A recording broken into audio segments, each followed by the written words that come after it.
দেশের ক্রিকেটের পোস্টার বয়দের নাম স্মরণ করতে গেলে সবার আগেই উঠে আসবে মোহাম্মদ আশরাফুলের নাম। বাংলাদেশের জার্সি গায়ে হয়েছিলেন সর্বকনিষ্ঠ টেস্ট সেঞ্চুরিয়ান। সেই আশরাফুলই নিতে যাচ্ছেন বাংলাদেশ দলের ব্যাটিং কোচের দায়িত্ব। আসছে আয়ারল্যান্ড সিরিজে ঘরের মাঠে অ্যাশের কোচিংয়েই মাঠে নামবে টাইগার ব্যাটাররা।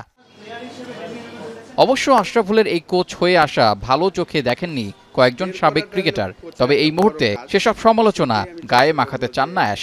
অবশ্যই সমালোচনা করবেন, কিন্তু একটু রুয়ে সই করলে ভালো আমার কাছে মনে হয়, কারণ সবাই চায় বেস্টটা দিতে।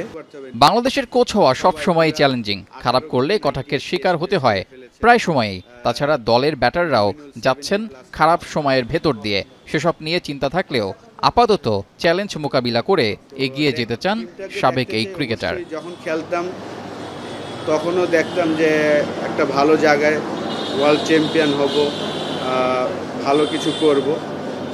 তো এখন যেহেতু কোচিং লাইনে এসেছি, আমার যেটা ইচ্ছা যে আমাদের ব্যাটসম্যানরা প্রত্যেক সেকেন্ড ইনিংসেই বড় বড় রান করবে। ক্রিকেটার হিসেবে ড্রেসিং রুমের অভিজ্ঞতা আছে আশরাফুলের। এবার হবেন একই দলের কোচ। অভিজ্ঞতা যে ভিন্ন হতে চলেছে তা তিনি নিজেই জানালেন। সিমন্সের সাথে আমার তার ফার্স্ট পরিচয় হলো 98-এ। তখন আমি বল বয় ছিলাম। West Indies team runners up হয়েছিল, সাউথ আফ্রিকা চ্যাম্পিয়ন হয়েছিল উইলস কাপ। তখন থেকেই যেহেতু আমি বল বয় ছিলাম, তাকে আমি লেগ স্পিন করেছিলাম একটা বল আর কি নকিংয়ের সময়। সেকেন্ড বলটা আমি গুগলি করেছিলাম, তো সে গুগলিটা রিড করতে পারে নাই। গুঞ্জন রয়েছে অস্ট্রেলিয়া থেকে অভিজ্ঞ এক কোচকে ব্যাটিং কোচের দায়িত্ব দিতে চলেছে বিসিবি। তার আগে আয়ারল্যান্ড সিরিজটি হতে পারে আশরাফুলের জন্য লিটমাস টেস্ট। পরীক্ষায় ভালো নম্বর পেলে ব্যাটিং কোচ হিসেবে দীর্ঘমেয়াদেও ভাবা হতে পারে তাকে।